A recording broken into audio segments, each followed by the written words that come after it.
Stern, qu'on a invité aujourd'hui pour nous parler d'une figure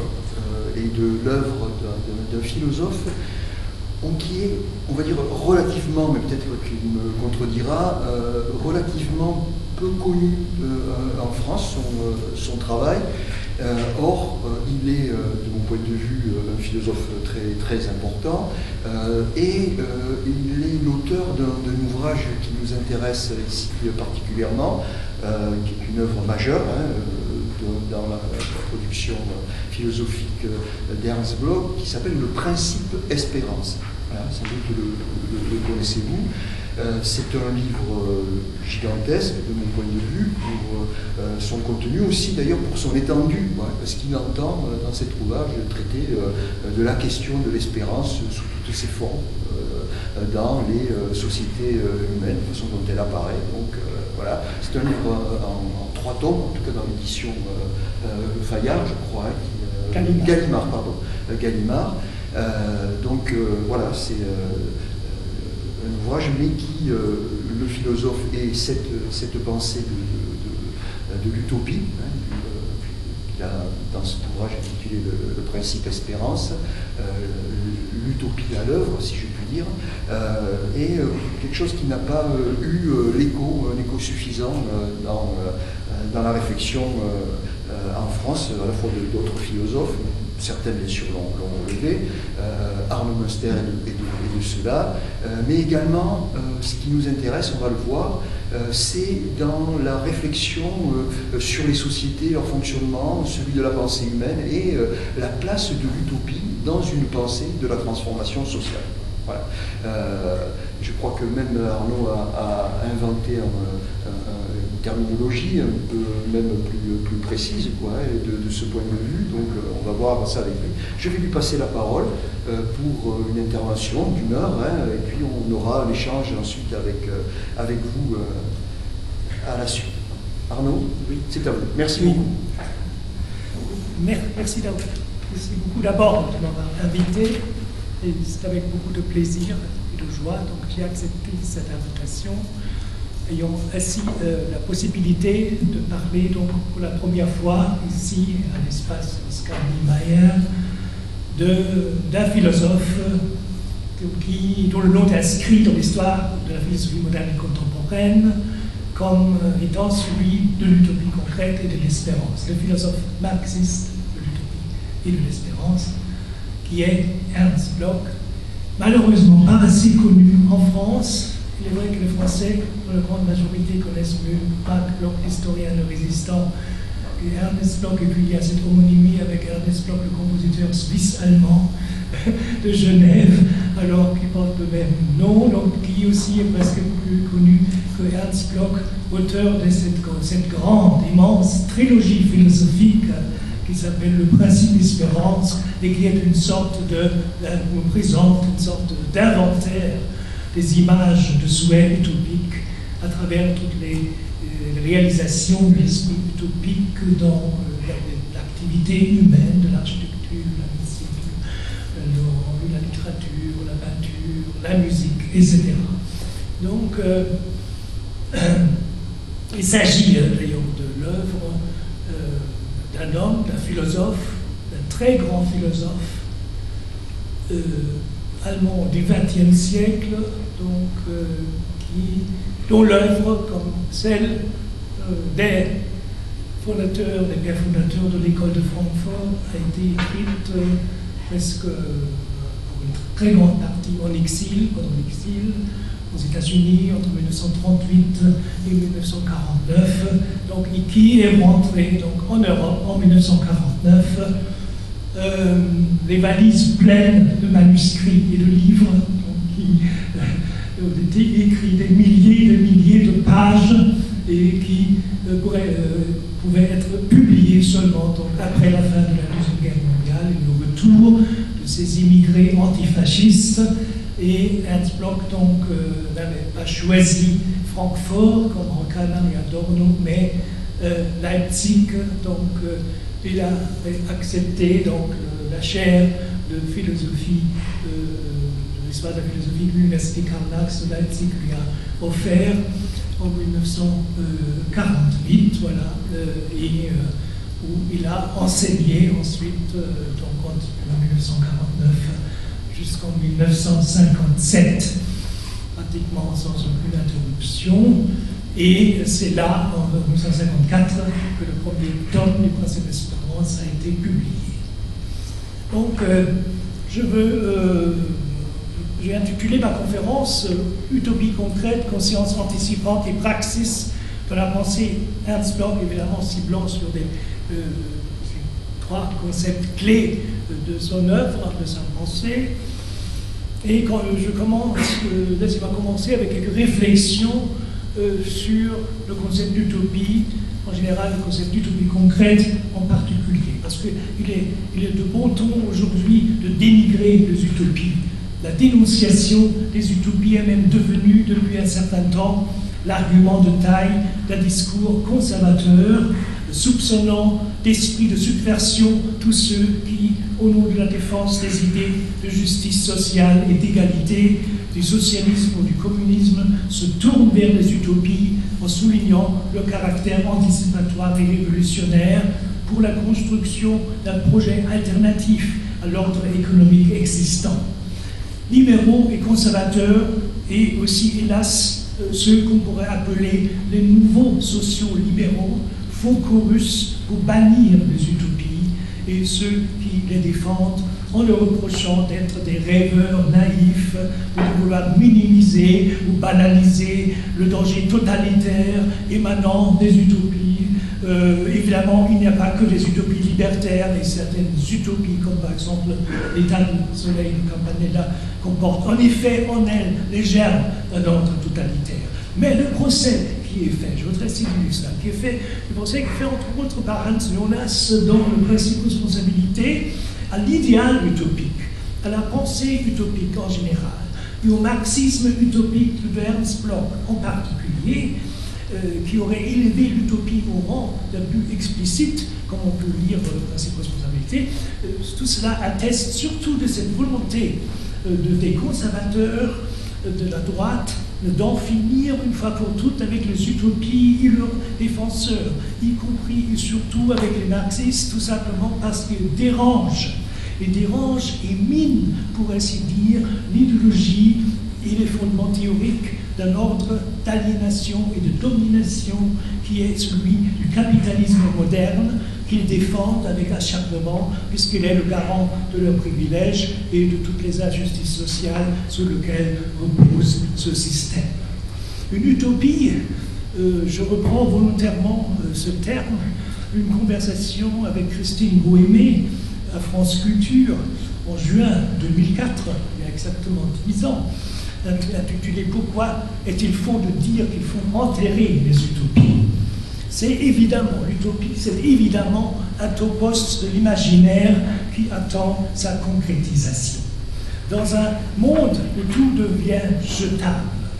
l'argent, qui n'était qu'un moyen, est devenu la métaphore suprême, le maître du jeu. Jetable le travail, jetable les discours, jetable la vérité et les principes qui vont avec, jetable les corps eux-mêmes, mais aussi la vie, jetable, bien sûr. Ce système conduit à coup sûr au nihilisme, mais le droit de proposer autre chose, de réfléchir à un monde qui fonctionnerait autrement, est encore pour l'instant possible. Alors profitons-en. Donc je viens d'évoquer les critiques de Hans Jonas. Certes, Jonas ne nie pas que la première requête de l'utopie soit l'abondance matérielle, permettant de satisfaire le besoin de tous, et que par conséquent, l'essence même de l'utopie doit être la satisfaction du manque et le loisir pour tous.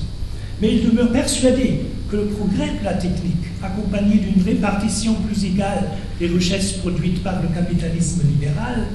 devrait tôt ou tard rendre superflue la lutte des classes et la réorganisation globale des rapports socio-économiques dans la perspective de la révolution sociale marxienne et dans celle de l'utopie concrète blochienne.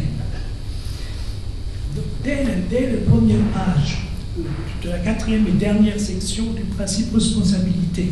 La pensée coriace de l'utopie concrète et de ce que Jonas nomme polémiquement l'utopisme marxiste de Ernst Bloch sont donc mises en cause comme étant une eschatologie sécularisée, héritière de la religion. De même, les concepts blochiens de résurrection de la nature, d'humanisation de l'homme, de naturalisation de la nature, de transformation de la planète Terre en un globe devenu un foyer plus habitable, c'est ça le sens du concept blochien de Heimat, c'est difficile à traduire en français, mais tout ça ne trouve plus aucune grâce aux yeux de Jonas. Il conteste ces concepts et c'est vu précisément au nom d'une philosophie de la nature qui apparemment exclut complètement l'idée blochienne d'une possible et fructueuse alliance de l'homme avec la nature, ainsi que celle d'une possible réalisation, dans cette perspective, des rêves utopiques d'un monde meilleur. En soumettant tous ces concepts et ces théories à une vérification terrestre,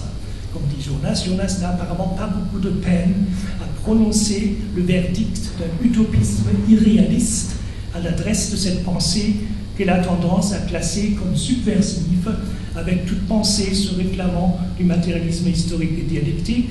même s'il admet, par exemple dans une note en bas de la page 332 du principe de responsabilité, qu'il faudrait faire peut-être une fois une exception pour Bloch, l'utopiste par excellence, dit-il. Mais, ajoute-t-il tout de suite, chez lui aussi la majeure partie est trop oraculaire pour pouvoir être représentée de façon concrète. En réalité, le problème crucial pour Jonas ce n'est pas la critique matérialiste, marxiste et morale des conditions d'injustice et de misère générées par le capitalisme, mais la promesse utopique d'une transformation exaltante de l'homme grâce à des circonstances jamais encore connues, ce qui représente à ses yeux une perspective excessive.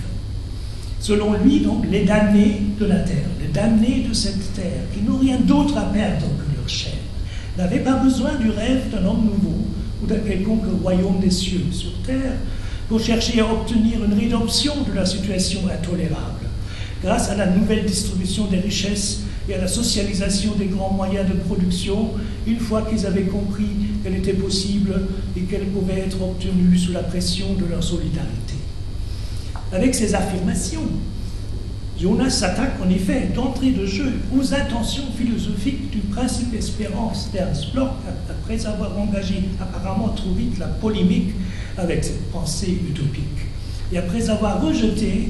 sans doute trop facilement et en bloc, les concepts clés de cette philosophie marxiste de l'utopie concrète et de l'espérance, qui ne revendique en réalité rien d'autre que le droit imprescriptible des hommes au rêve d'émancipation de toute servitude et de toute exploitation et à une vie meilleure. La question que Jonas, à ce propos, ne pose pas est donc précisément la suivante. Comment les damnés de la terre auraient-ils pu alors s'organiser efficacement et en solidarité contre les formes les plus inhumaines de l'exploitation et de l'aliénation, en soit l'esclavage par exemple, s'ils n'avaient pas eux-mêmes aussi été guidés par ce rêve libérateur? La solidarité est-elle exclusivement réductible à un mouvement collectif réactif? Est-il possible d'organiser la résistance contre l'injustice sans la référence simultanée à un idéal utopique, c'est-à-dire au rêve et au souhait qu'une autre vie sur la Terre est et sera possible?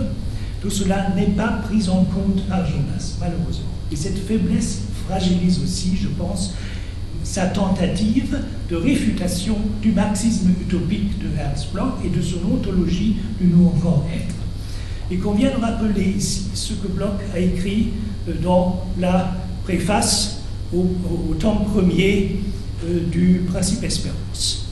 Donc, je cite parce que c'est vraiment un passage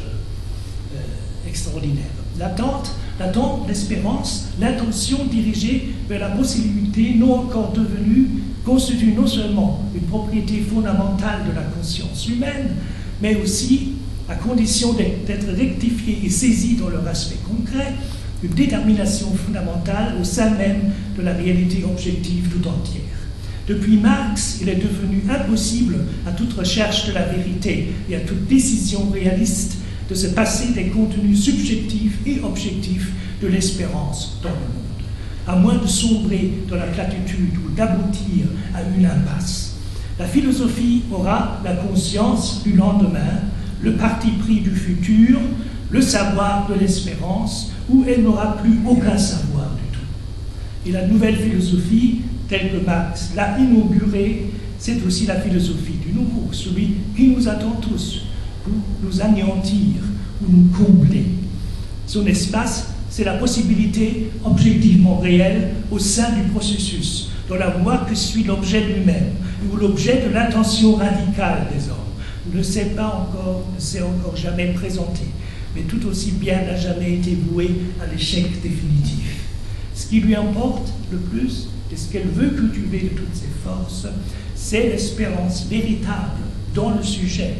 espérable, véritable dans l'objet, c'est la fonction et le contenu de cette chose, pour nous, de cette chose centrale qu'il s'agit d'explorer. Donc, fin de citation. Voilà, cette espérance, le premier tome, traduit par Françoise Wilmar de Bruxelles, donc chez Gallimard, en 1976. Donc, la philosophie humaniste, utopique et révolutionnaire d'Ernst Bloch, donc l'auteur de la trilogie Le principe espérance, s'efforce, je pense, de corriger les conceptions d'un matérialisme vulgaire et d'un marxisme-léninisme dogmatisé, en tentant de combler surtout le déficit utopique d'une théorie critique focalisée exclusivement sur la critique de l'économie politique, qui est devenue, à l'Est, sous Staline, la théorie de légitimation d'un socialisme bureaucratique et autoritaire. L'utopie, le principal concept de cette philosophie, n'est plus considéré comme une rêverie abstraite ou comme l'esquisse imaginaire d'un état idéal du futur où régnerait la justice et l'égalité entre les hommes et les femmes, mais est désormais définie comme principe organisateur d'une praxis de l'utopie concrète, dans le cadre d'une philosophie de la praxis s'efforçant de faire une synthèse via la médiation de la catégorie possibilité, des images de souhait de la conscience anticipante et du pré-apparaître utopique, avec la volonté de transformation du monde vers le meilleur, dans la perspective précisément des enseignements des 11 thèses de Marx sur Feuerbach. Ainsi, Ernst Bloch tentera non seulement de redéfinir le marxisme comme morale, mais aussi comme science de l'avenir, du réel, c'est-à-dire comme une science orientée vers la perception et le pré-apparaître du non encore devenu et vers l'extériorisation des potentialités utopiques immanentes à l'être. Et en ce sens précis, Ernst Bloch était bien, comme cela a été souligné dans la réception de son œuvre, l'hérétique le plus productif dans le marxisme du XXe siècle, dont le combat philosophico-politique était un combat permanent pour l'utopie concrète, pour l'émancipation, pour la justice sociale et la démocratie, et qui, comme nul autre, avait mis en évidence aussi les traditions révolutionnaires refoulées de l'histoire allemande. Donc il tenait en estime Rosa Luxembourg, laquelle il a consacré son tout dernier ouvrage,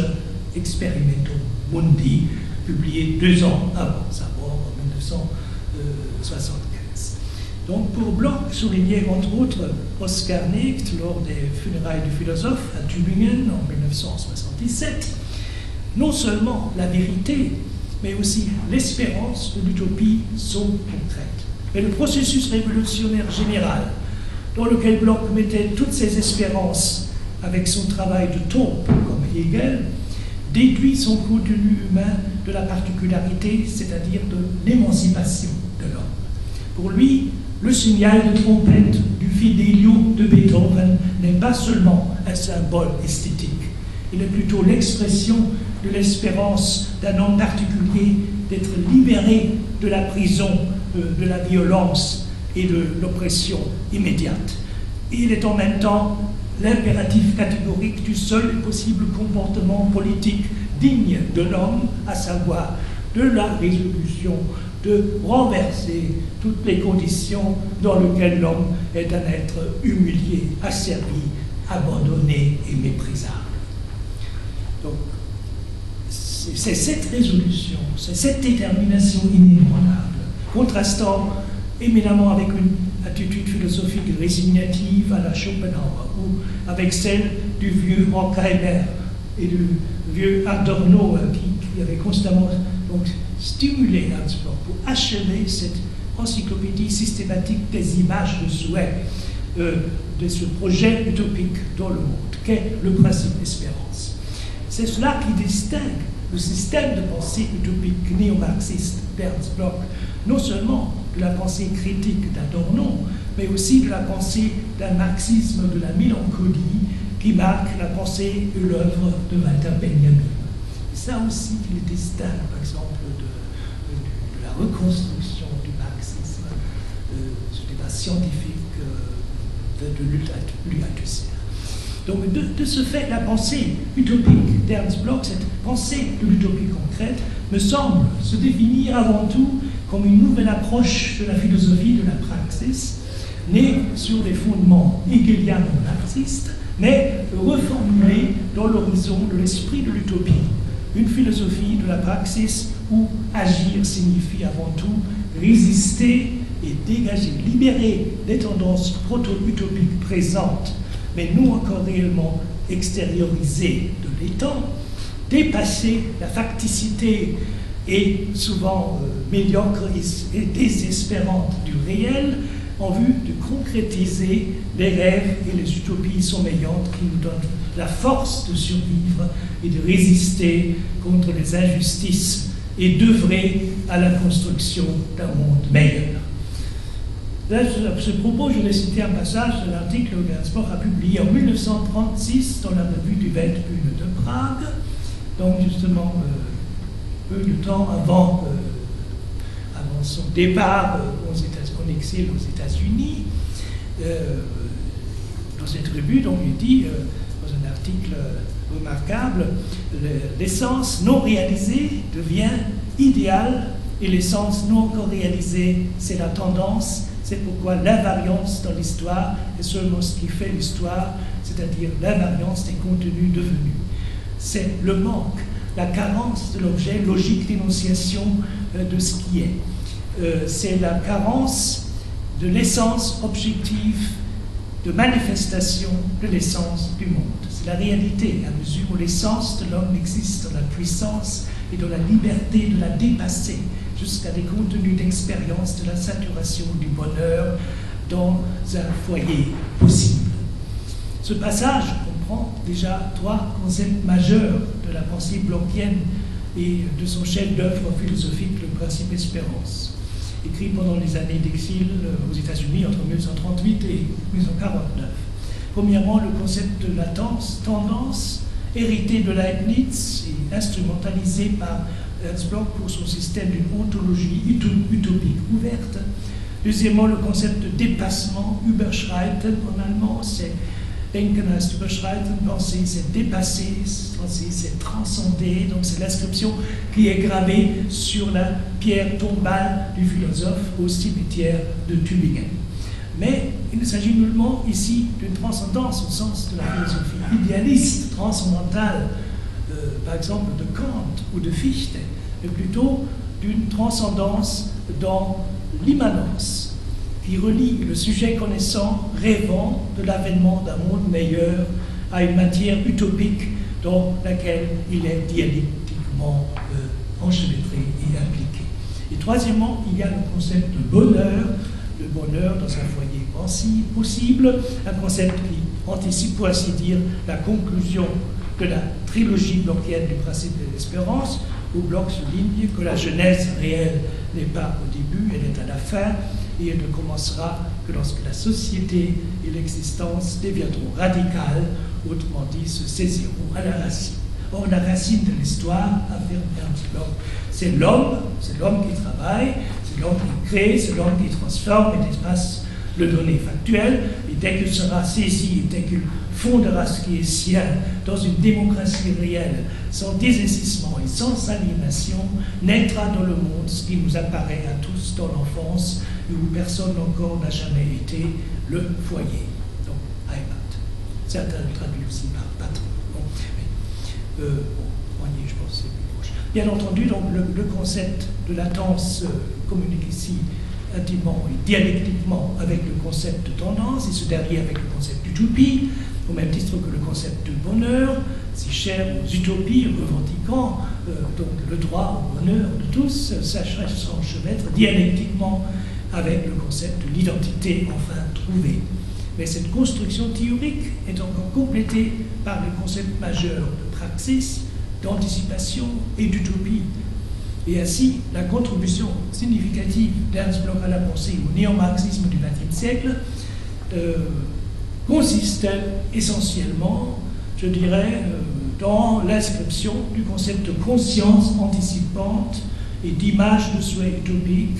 dans la philosophie de la praxis du matérialisme historique et dialectique. Donc Ernst Bloch, dans une conférence radiodiffusée en 1971, avait défini de la façon suivante. Là, il était déjà à l'ouest. Donc, il est important qu'un pot soit jeté du concept d'utopie scientifiquement et philosophiquement mis à l'épreuve, d'un concept d'utopie qui cesse d'être une insulte et qui représentera une anticipation objective et possible et le substrat dialectique matériel du devenir et de l'événement, donc de la matière à laquelle l'utopie appartient à nous. Fin de citation. Donc, en conséquence, donc, la matière chez Ernst Bloch n'a donc plus rien à voir avec Mulet d'Aristote ou tout autre concept de représentation d'une matière dans un sens physicaliste ou matérialiste vulgaire. Donc, il n'a rien à voir avec la matière chosiste du matérialisme vulgaire. Elle est plutôt le pur substrat des possibilités d'une ontologie du mouvement comme être qui est extrêmement orientée vers l'avenir, vers le futur, c'est-à-dire vers la concrétisation des images de souhait utopiques. Et c'est d'ailleurs ici, et c'est important, qu'Ernst Bloch introduit, c'est incontestablement l'héritage hegelien et marxien dans sa pensée, le concept de travail humain, à savoir celui de l'activité humaine qui ne peut agir que par le devenir conscient d'elle-même en tant que praxis transformable à la base de l'être matériel, ce qui détermine sous le bloc la conscience. Autrement dit, dans cette philosophie matérialiste utopique, l'homme travaillant devient, pour ainsi dire, la figure suprême de la matière, la transformation et la genèse du nouveau, fermentant déjà de la nature, ne sont que l'œuvre de l'homme travaillant. Donc, à noter aussi à ce propos, Ernst Bloch affirme clairement dans son livre sur Hegel, Sujet-objet, éclaircissement sur Hegel, que la finalité de cette dialectique à la fois processuelle et utopique s'exprime dans le fait que rien ne restera comme il nous est donné, que le nouveau meilleur peut toujours naître à la force productrice de la connaissance dialectique révolutionnaire, et que cela soit rendu possible par la dialectique réelle de la matière elle-même, où il ne restera que pierre sur pierre, et où seul, par l'activité de l'homme connaissant et actif, en tant que figure ultime de la matière, puissent être construites des pierres modèles, à savoir une maison et un foyer. Donc, Ernst Bloch postule donc une unité dialectique de l'homme et de la nature, où l'homme agit en tant que sujet actif et où, pour le dire encore une fois dans les termes du livre d'Ernst Bloch sur Hegel, la conscience humaine est l'œil et en même temps l'organe théorico-pratique de la matière utopique. Elle est donc la preuve qu'au désir de l'homme correspond toujours une réalité hypothétique future. Et c'est à l'analyse donc de ce principe utopie, c'est-à-dire à ces diverses concrétisations de la production culturelle, de l'art et la littérature, de l'architecture et la musique, et à son enchevêtrement avec le projet utopique d'une naturalisation de l'homme et de l'humanisation de la nature, qu'Ernst Bloch a consacré sa grande trilogie philosophique, le principe espérance, que constitue dans l'ensemble une sorte d'herméneutique des diverses formes de la production culturelle et artistique des potentialités utopiques ou proto-utopiques dans les créations des hommes, mais qui ne veut pas être une simple théorie des formes symboliques, comme la philosophie néo-kantienne de la culture d'Ernst Cassirer, dans la mesure où elle met l'accent, à la différence de ce disciple de Hermann Cohen et de l'école de Marbourg, sur les anticipations utopiques dans les œuvres d'art et leur contenu de vérité utopique. Mais cette encyclopédie des rêves, du rêver en avant, comporte aussi un dialogue critique avec Sigmund Freud et la psychanalyse, notamment avec l'interprétation des rêves de Freud, au cours duquel Bloch substitue volontairement le concept de préconscient, Vorbewusstes, au concept d'inconscient, das Unbewusste de Freud, et celui du rêve dur, en allemand Tagtraum, et du rêver en avant, Nachvorwärtsträumen, au concept freudien du rêve nocturne, du Nachttraum.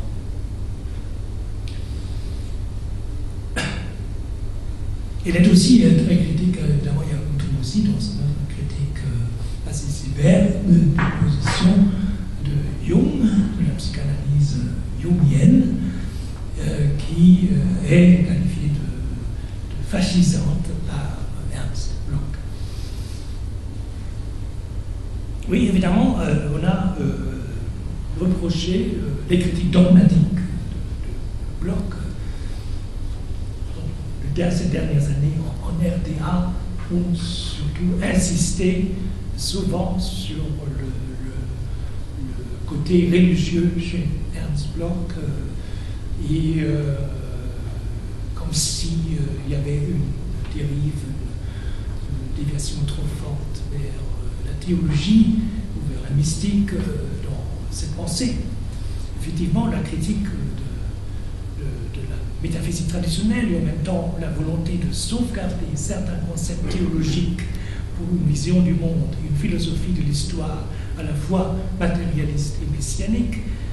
unissent sans nul doute Ernst Bloch et Walter Benjamin dans l'effort commun d'affronter sur le front philosophique de l'époque à la fois le néo-kantisme,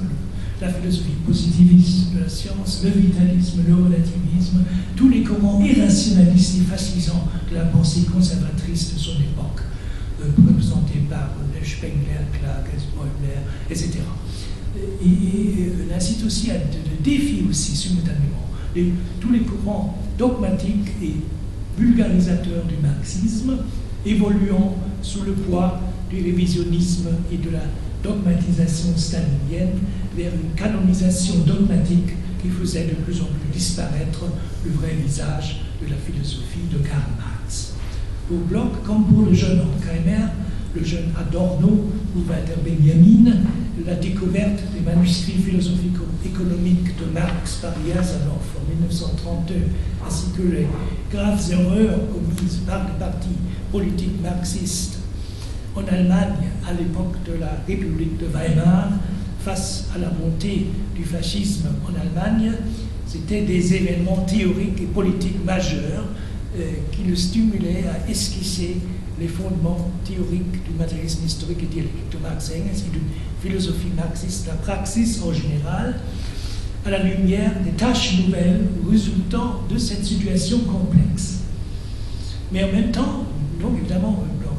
résolument engagé contre le fascisme, donc il y a des premiers intellectuels à stigmatiser et à mettre en garde aussi la gauche, n'est-ce pas, du danger, du grand danger que représentait le national-socialisme, etc. Dans une situation évidemment où la division de la gauche, la division fatale entre socialistes et communistes,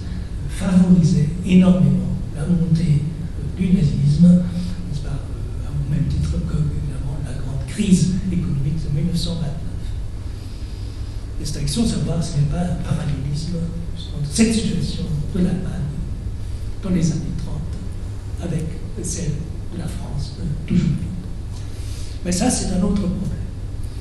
Je pense donc, pour revenir sur Ernst Bloch s'efforça surtout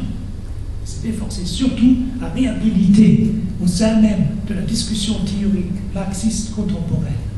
le concept d'utopie, et plus précisément aussi les approches pré-socialistes utopiques de Saint-Simon, Fourier, Owen, etc.,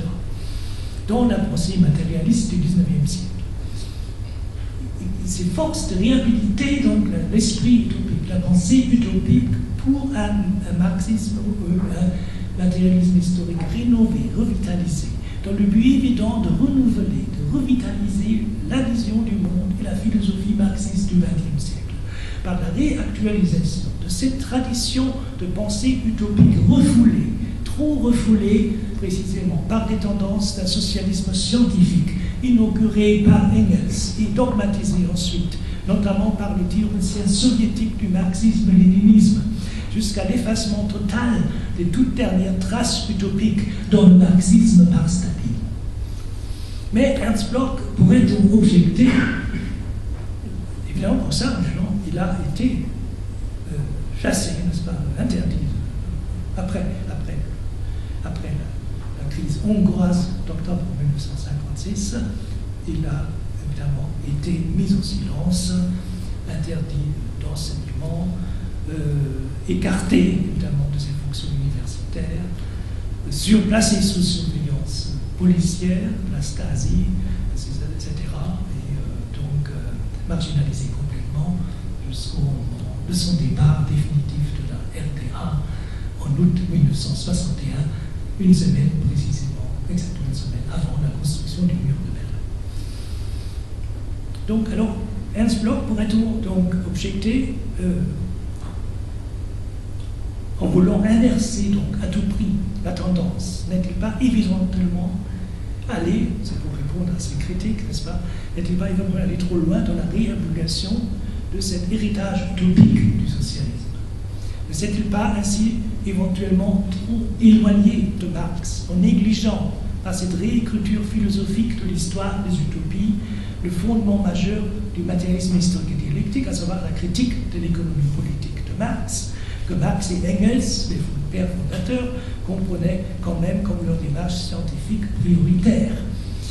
Et n'a-t-il pas accordé ainsi, au cours de cet élan de refondation du marxisme, à la lumière des utopies, du rêver en avant et de l'utopie concrète, une place trop importante aux croyances et à la religion? N'a-t-il pas éventuellement ainsi fourni, indirectement du moins, des arguments supplémentaires à ses adversaires, au sein même du camp marxiste, notamment en Allemagne de l'Est et en Union soviétique, donc il n'hésitait pas à l'accuser de mysticisme et de révisionnisme? Évidemment, et contrairement à la démarche des pères fondateurs du socialisme scientifique, Ernst Bloch, le philosophe marxiste de l'espérance et de l'utopie, s'est efforcé de renouer le dialogue interrompu du marxisme avec la pensée utopique en choisissant une voie différente, non plus celle de la critique matérialiste, de ces constructions imaginaires d'un État idéalisé où règne justice et égalité comme des chimères correspondant à l'état d'immaturité du prolétariat, comme disait Marx, mais en mettant en relief et en soulignant plutôt la fonction positive des utopies et de la pensée utopique pré-marxiste en général, comme anticipation de ce qui, pour Ernst Bloch, est toujours, dans une certaine mesure, le but et la substance même du marxisme, à savoir l'utopie concrète. On peut donc caractériser, comme le fait à juste titre le dictionnaire critique du marxisme de Georges Labica et de Gérard Bensoussan, la pensée d'Ernst Bloch comme une tentative de vouloir seulement sauvegarder l'esprit des utopies pour la philosophie du marxisme, mais d'intégrer aussi toutes les puissances de l'utopie à une philosophie matérialiste critique et utopique, dont le fondement sera désormais une ontologie utopique, dont un des concepts clés sera l'anticipation utopique dans la conscience. Mais l'effort théorique d'Ernst Bloch ne s'arrête pas là, évidemment, parce que là, loin de vouloir esquisser ainsi simplement une autre version d'une philosophie matérialiste et dialectique de l'avenir, il veut avant tout repenser, réactualiser, refonder en un sens le concept d'utopie, au-delà de sa signification traditionnelle, en lui conférant un sens beaucoup plus haut, beaucoup plus profond, précisément à partir des affects d'attente de la conscience anticipante, notamment, et là le plus important de ces affects d'attente, c'est l'espérance. l'espérance qu'il opposera au concept kierkegaardien et surtout heideggerien de l'angoisse. Bloch appelait Heidegger toujours ironiquement le professeur angoisse et souci, professeur Angst und Sorge. Donc, et cela donc à partir de l'imagination créatrice, à partir de l'attente messianique, à partir des images de souhaits utopiques et d'une pensée de l'espérance qui, sur ce point précis, la démarche blochienne peut paraître assez osée, s'efforce d'intégrer une métaphysique de l'espérance dans une philosophie marxiste, matérialiste et critique, donc marxiste qui étant né à peu près dans les mêmes conditions historiques que la pensée de Gramsci, de Lukács, de Sartre ou celle de l'école de Francfort, partage quand même relativement à la critique de l'aliénation, de la domination, de l'exploitation, les options fondamentales de ces autres grands représentants d'une pensée de l'émancipation de notre siècle, avec de nuances bien entendu, concernant surtout la psychanalyse. Parce qu'il y a un vrai dialogue, c'est la critique entre Ernst Bloch et Freud. Il y a un vrai dialogue aussi avec la psychologie des profondeurs de Jung. Et donc, il y a un vrai dialogue critique avec Heidegger, n'est-ce pas, donc, qui est accusé finalement de nihilisme, c'est-à-dire de penser, d'esquisser une ontologie existentielle, donc l'existence humaine, donc qui n'a, avec ce concept de l'être vers la mort, aucune autre perspective donc, que de se terminer dans l'abîme. Alors finalement, il refuse cette perspective nihiliste critique, cette perspective nihiliste de la pensée heideggerienne. Donc il y a aussi un passage dans le troisième du principe d'espérance où Heidegger, la pensée heideggerienne, dans cette perspective critique est qualifiée donc d'épigone, donc de la pensée, une pensée nihiliste, pré-fasciste. Voilà. Donc ce qui vient d'être dit sur le rôle de la fonction utopique de la pensée d'Ernst Bloch devrait, je l'espère, permettre aussi de mieux comprendre pourquoi le concept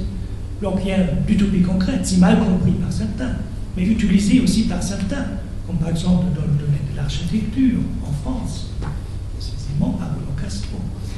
se déploie essentiellement dans la pensée d'Ernst Bloch dans une triple dimension. Une dimension éthique, une dimension politique et une dimension esthétique, dont chacune revendique la concrétisation du rêve d'un monde meilleur, d'une vie autre, sans exploitation, sans aliénation, sans domination, et d'une société vraiment juste, égalitaire, fraternelle et démocratique. Dans le domaine esthétique, notamment cette volonté utopique est étroitement associée, par exemple dans le chapitre du principe d'espérance consacré aux utopies architectoniques, à une volonté d'art nouvelle qui ne peut être que celle de l'imagination utopique. Là, en évoquant par exemple les peintures architecturales, murales de Pompée, le dessin des loges des constructeurs du Moyen-Âge, qui sont à l'origine de la construction des cathédrales gothiques en France, Bloch souligne surtout, quelle que soit donc l'œuvre, il y a avant tout, toute exécution, il y avait toujours une image utopique de l'édifice qui les guidait dans le travail en vertu de sa perfection. Donc la construction donc, était toujours celle de la construction basée sur les canons de perfection, en considération d'un modèle symbolique auquel on croyait. Et ce modèle guidait donc l'exécution de l'ouvrage, et non seulement comme l'architecte, son rêve et son projet, il constituait la règle des règles magistrales elles-mêmes, affirme Ernst Bloch. Et alors, souligne Bloch, la grande volonté d'art architectonique, aussi celle qui conduisait au projet des cités radieuses, était dans chaque cas particulier la même que l'intention symbolique traditionnellement à l'œuvre dans l'idéologie du vieil artisanat de la construction. Il s'agissait toujours de s'approcher d'une existence imaginée et considérée comme paradigmatique, de la cerner dans la représentation appelée à la refléter. mettant donc en évidence ce paradigme de l'imagination utopique concrète. Bloch veut avant tout souligner que, par exemple, les colonnes des pierres druidiques, tout comme les ziggourats babyloniennes, la pyramide égyptienne, tout comme le temple grec, mis à la mesure de l'homme, ou la Roma quadrata, ou bien le marché slave de forme circulaire, obéissaient tous à partir de leurs symboles respectifs issus de la superstructure à d'autres impératifs qu'à ceux de la matière première, de la technique et du but immédiat. Donc, par exemple, à propos des loges de constructeurs du Moyen-Âge, elles ont été à souligner que la formule à laquelle croyaient toutes ces loges, celle devant permettre de réaliser leur édifice utopique, traduit avant tout la tentative d'imitation d'un édifice cosmique ou alors christomorphe, considéré comme suprêmement parfait. C'était cette utopie-là qu'ils essaient de réaliser. Et il insiste aussi beaucoup sur le fait que ce soit apparemment les plans primitifs du temple de Salomon, de la Kabbale, qui ont influencé les premières basiliques chrétiennes, presque un siècle encore après sa destruction. Donc,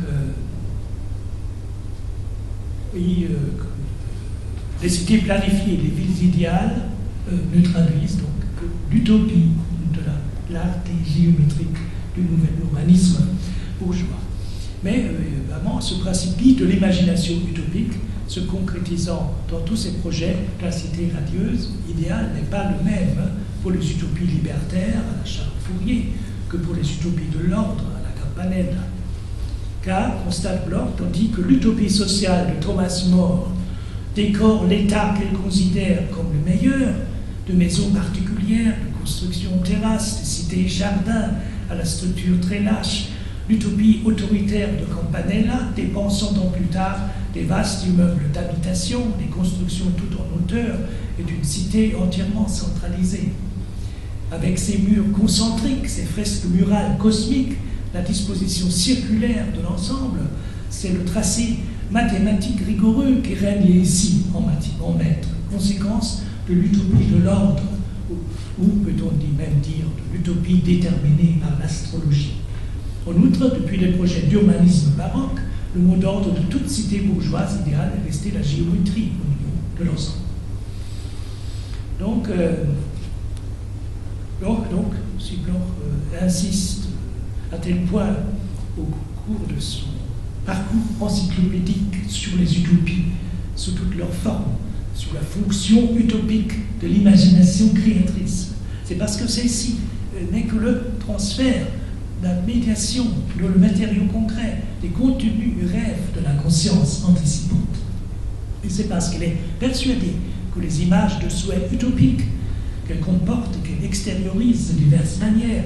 sont toujours dialectiquement médiatisées avec la fonction concrète d'un rêve en avant. Il y a donc une dialectique d'un enchevêtrement étroit entre le sujet créateur et l'objet. Et cela ne veut dire rien d'autre que le contenu de l'espérance en tant qu'acte éclairé par la conscience, explicité par le savoir, est précisément la fonction utopique positive. Ce qui veut dire rien d'autre que le contenu historique de l'espérance évoqué dans les représentations, sondé encyclopédiquement dans des jugements réels et la culture humaine axée sur son horizon concrètement utopique. Ainsi, Bloch, par le classement des utopies en utopie de l'ordre et en utopie libertaire, procède en réalité, bien sûr, à une positivation des utopies en général, malgré la critique lucide concernant les utopies de l'ordre, qui ne sont que des anticipations d'une société totalitaire strictement hiérarchisée. Et c'est cette positivation des utopies, dans sa propre philosophie sociale, qui le distingue évidemment du pessimisme civilisationnel du père fondateur de l'école de Francfort. Et on peut je pense, relever une certaine proximité de vue, parfois, de Ernst Bloch avec Karl Mannheim, pour lequel les utopies sont principalement des représentations transcendantes de l'être et de ce fait distinctes des idéologies et qui sont nécessairement subversives par rapport à l'ordre social existant, ce qui a aussi été souligné par Paul Ricoeur dans son livre L'idéologie et l'utopie. Et s'il y a donc une assez grande convergence entre la pensée marxiste utopique d'Ernst Bloch-Russell, par exemple du jeune Horkheimer, précisément au niveau de l'élaboration des bases théoriques pour une nouvelle philosophie de la praxis, s'affirmant à la fois comme philosophie matérialiste critique, comme théorie critique de la société et comme philosophie sociale marquée par une assez grande ouverture aux découvertes de la psychanalyse et des sciences sociales modernes, la présence de motifs théologiques dans l'œuvre de l'auteur du principe de l'espérance est incontestablement un autre trait spécifique de la pensée d'Ernst Bloch, comme de celle de son ami Walter Benjamin. Même si tout indique qu'il s'agit là beaucoup plus d'une pensée athée religieuse, pour reprendre le terme de mon ami Michael Louis, donc s'efforçant de mettre en évidence les éléments athées dans le christianisme que de l'affirmation réelle d'une croyance religieuse, juive ou chrétienne. Par conséquent, la lecture de l'œuvre de Bloch devrait nous inciter à réfléchir non seulement sur les fructueuses convergences théoriques blochiennes avec la théologie de la libération en Amérique latine, avec celle des frères Boff au Brésil, de Gutiérrez au Pérou, de Ernesto Cardenal au Nicaragua, mais aussi sur la part réelle de sa mise en cause radicale des fondements théoriques du stalinisme et sur le nexus utopie-praxis dans une pensée critique dont une des caractéristiques majeures est en effet l'insistance sur un système de pensée critique toujours ouvert à l'expérimentation et à l'imagination créatrice, et sur un concept de praxis émancipatrice qui nous reprend en le reformulant que le postulat marxien de la nécessité de transformer le monde de façon révolutionnaire. C'est donc par un enchaînement extrêmement productif, donc des concepts et des contenus conceptuels de l'espérance avec les concepts d'anticipation, d'utopie et de praxis, Ernst Bloch s'efforce d'intégrer la dimension messianique de l'espérance, non seulement dans le principe d'espérance, mais dans pratiquement toute son œuvre philosophique, dans une philosophie de la praxis qui est essentiellement fondée, je le disais déjà, sur la redéfinition du concept de praxis par Marx dans les 11 thèses sur Feuerbach, mais qui représente aussi quelques affinités théoriques avec le messianisme utopique de la philosophie de l'action de Moses Hess et avec la philosophie de la praxis d'Antonio Gramsci. En même temps, l'espérance, donc, ça semble se confirmer, l'influence de la psychanalyse freudienne a exercé quand même sur la pensée d'Ernst Bloch. L'espérance et ses figures d'objectivation, ses contenus, ses structures sont mises en rapport direct avec les images souhaits utopiques et les concrétisations du réveil en avant. Et si ces dernières ne sont que des figures de la conscience anticipante, leur transformation de la réalisation concrète des champs de possibilités réelles ne peut s'effectuer, selon Ernst Bloch, que si elle est guidée et mise sur la bonne voie par la puissance de l'espérance orientée vers l'avenir. Le cheminement esquissé ici, je revois là au premier grand chapitre du premier volume du principe d'espérance, va de la somnolence démi-consciente et du rêve diurne du sujet jusqu'au réveil, du réveil à la décision d'agir en accord avec le possible, et de là jusqu'à la praxis guidée par les images souhaits de l'anticipation utopique, qui n'est pas forcément toujours la praxis d'un sujet solipsiste, isolé de son environnement et de la société, puisqu'elle inclut implicitement le passage du sujet individuel vers le sujet collectif, donc du je vers le nous. Comme la démarche blochienne est distincte de celle de la phénoménologie husserlienne, même si Bloch utilise le terme de phénoménologie de la conscience anticipante, il ne peut pas se contenter d'une simple description phénoménologique des formes d'objectivation de la conscience, mais il doit analyser en revanche les diverses formes de médiation existant entre la conscience anticipante comportant les images utopiques qui leur préapparaître et la praxis en suivant de près la démarche dialectique hegelienne. Il s'agit aussi pour Ernst Bloch de libérer le sujet concrétisant ces images utopiques de la praxis de sa prison monadologique solipsiste et d'esquisser les possibilités concrètes de la participation pratique du sujet individuel rêvant en avant à l'action politique d'émancipation collective. Ernst Bloch ne choisit donc pas la méthodologie de la phénoménologie husserlienne ou sartrienne, c'est-à-dire d'avoir la description des actes intentionnels de la conscience, mais il esquisse, afin de trouver un fondement ontologique de cette philosophie de la praxis, élargie par la dimension du rêve et du rêver en avant, sa propre ontologie du non encore être, qui, en un sens plus étroit, n'est plus une ontologie au sens classique du terme, mais plutôt une tentative de donner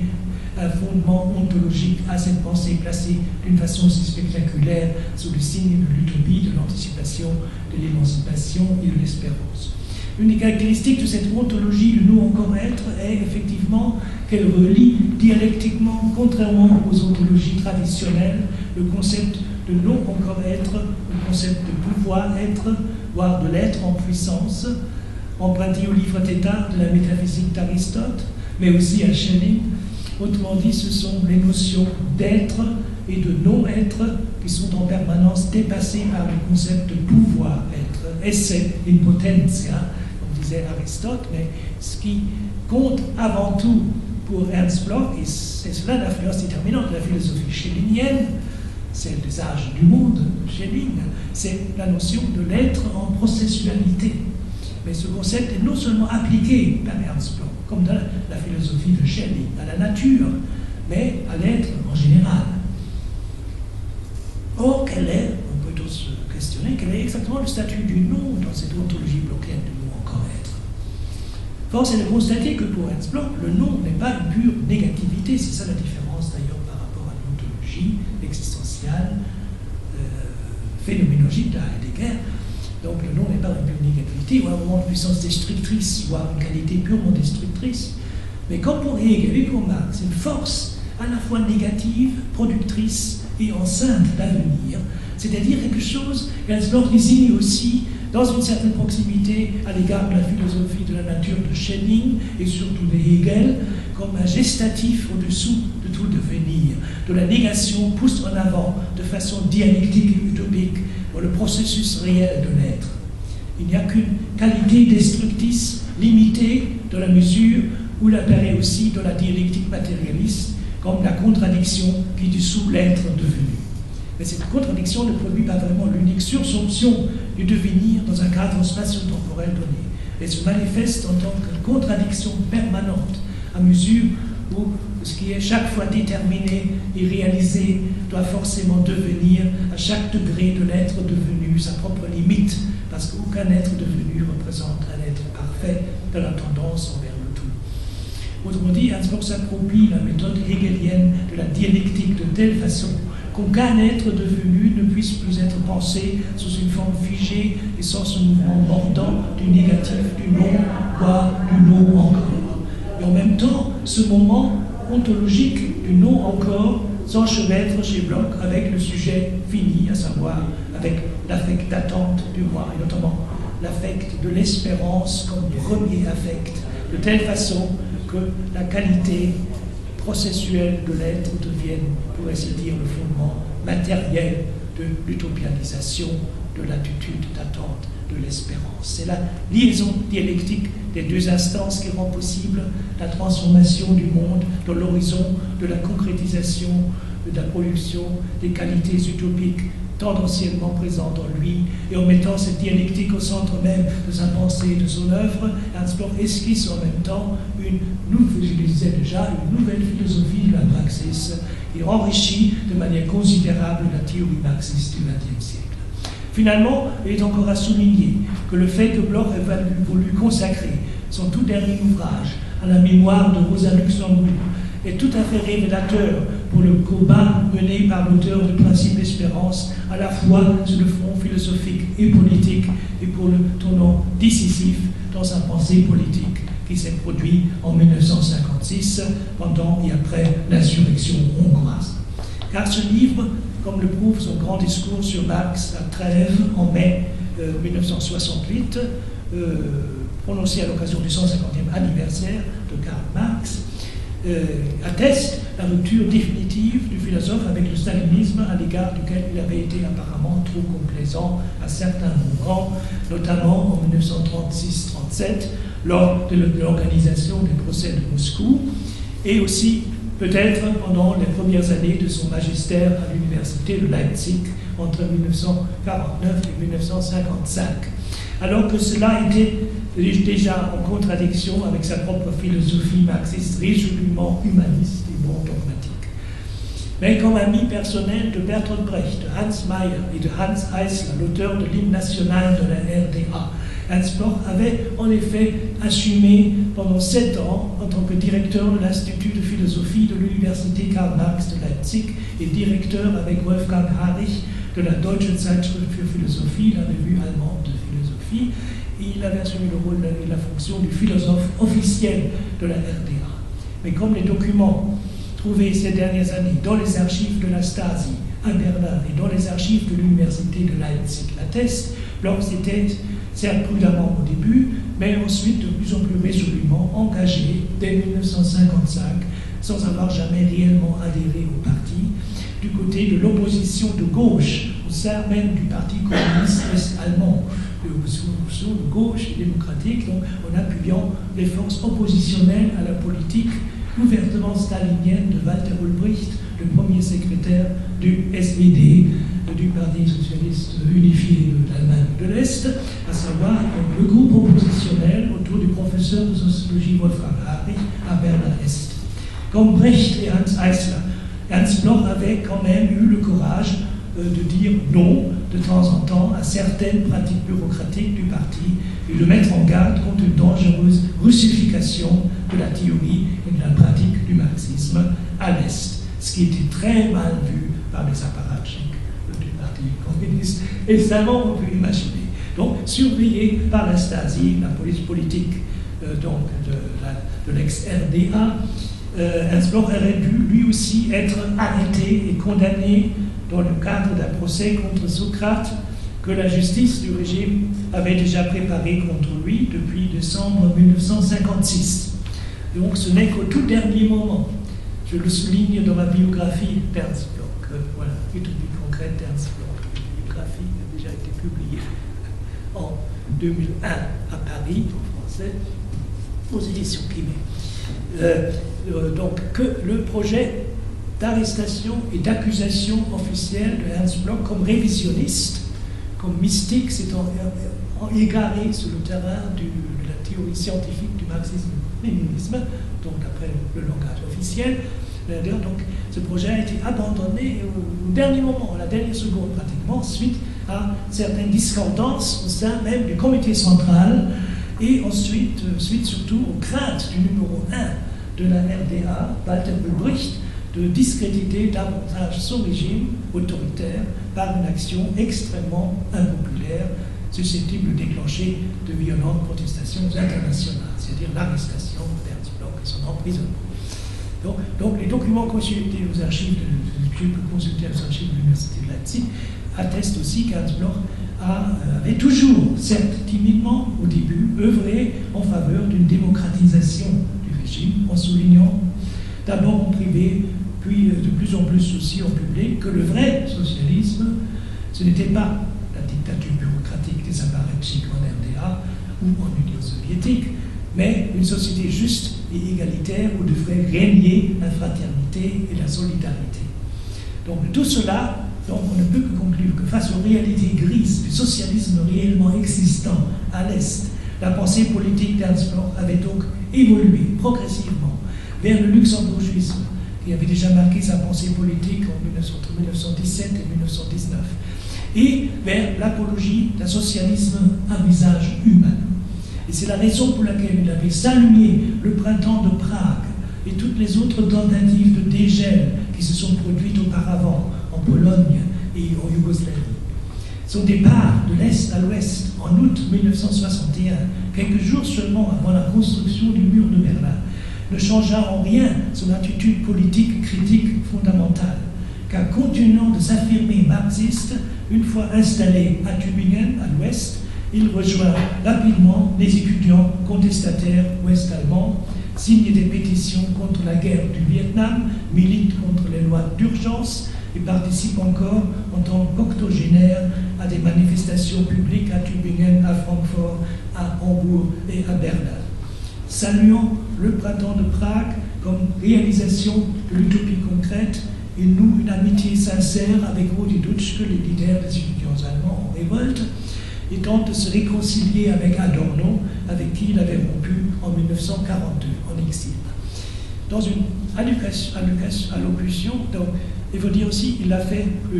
parce que nous commémorons le 60e anniversaire de Angela Davis, donc il avait organisé en 1972 avec 71 avec son ami Georges Lukács toute une action internationale, comme Jean-Paul Sartre et les intellectuels en France, en même temps, pour éviter une condamnation à mort de Angela Davis pour le simple fait d'avoir appartenu au Parti communiste américain. Donc, dans une allocation qui se fait remarquer, il déclare devant un public qui l'applaudit avec enthousiasme, d'ailleurs en présence de Willy Brandt, le 18 mai 1968 à Trèves, lors de la commémoration du 150e anniversaire de Marx, au théâtre municipal de cette ville. Là, évidemment, c'est dommage, n'est-ce pas, donc ça a été rendu, je le cite dans mon biographie, n'est-ce pas, mais à l'époque, aucun journal français avait rendu compte de cela. Alors que là, c'est une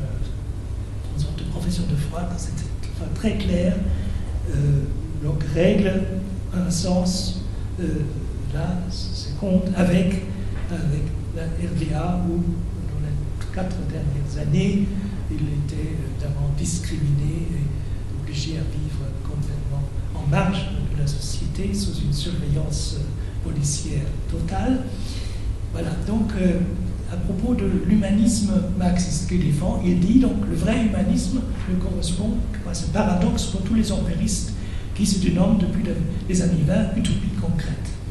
Ce n'est que d'apparence une contradiction in adjecto, voire un fondement de l'utopique dans le concret ouvert de la matière de l'histoire, dans la nature matière elle-même, en tant que possible objectif réel qui entoure le réel d'une énorme latence en attribuant la vraie potentialité du monde à la puissance de l'espérance humaine. En ce sens précis, l'utopie concrète implique dans le matérialisme dialectique le novum d'un matérialisme utopico-dialectique afin qu'il ne ferme pas contre les promesses données, les perspectives du but. C'est un champ assez large qui est habité par la matière en tant qu'être en possibilité et en tant que potentialité en gestation envers de nouveaux modes d'être tendant vers la naturalisation de l'homme et l'humanisation de la nature, comme le note Marx dans les manuscrits économico-philosophiques de 1844, à propos de l'absence des buts lointains. En somme, l'inhumanité de notre monde aurait et aura sûrement encore beaucoup à craindre d'un vrai anniversaire du marxisme. Plus de rapport maître-esclave, ce qui est bon et juste, une fois libéré de la limonade et du catéchisme, c'est pas sous les allusions, c'est pas bien ce que l'on veut dire, mais évidemment le mot limonade, c'est une allusion à la social-démocratie, catéchisme, c'est une allusion au stalinisme, d'après ma propre interprétation. Donc ça pourrait enfin pousser un cri de soulagement, ayant enfin acquis la liberté dans les affaires. L'éthique sans maître esclave, l'art sans la croyance et illusion et sans superstition. Cela pourrait enfin nous conduire, lors du bicentenaire de la naissance de Marx, nous nous rapprochons de cette date, ce sera en 2018, à une commémoration, une fête concrète qui ne coïnciderait plus avec les révoltes des Noirs, la famine en Inde ou avec le fascisme renaissant.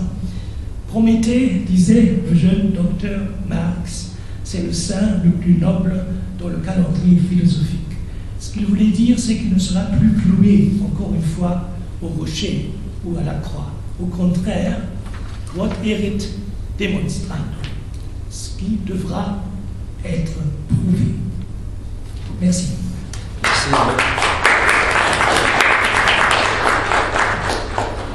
Bon, je vous propose qu'on passe peut-être à des échanges. Il y a peut-être besoin aussi de certaines précisions, éclaircissements. Il y a eu beaucoup de maniements de concepts. C'est vrai que chez Ernst Bloch, ils sont très présents. Donc pour restituer sa pensée, on les retrouve également. Est-ce que voilà, vous avez des questions, des réflexions, des avis? Je vous en prie, allez-y, monsieur. Ah oui, le micro, pardon. Bon, d'abord, je vais faire une confession. Je n'ai pas lu les Principes d'Espérance, mais il est dans la bibliothèque. J'ai l'espérance d'un jour le lire, comme vous avez lu. Au moins, vous imitez. Bon, mais j'ai bien saisi, je crois, votre exposé, parce que j'ai lu, ou plutôt j'ai essayé de lire l'Expérimento Mundi. Pour moi, c'est le livre le plus difficile que j'ai trouvé dans ma vie. Mais ma question, elle a un sens des renseignements par rapport à la traduction, parce que vraiment, c'est très difficile les termes qui sont utilisés, et donc je voulais que vous expliquiez un peu ça par rapport au langage que lire dans l'Expérimento Mundi.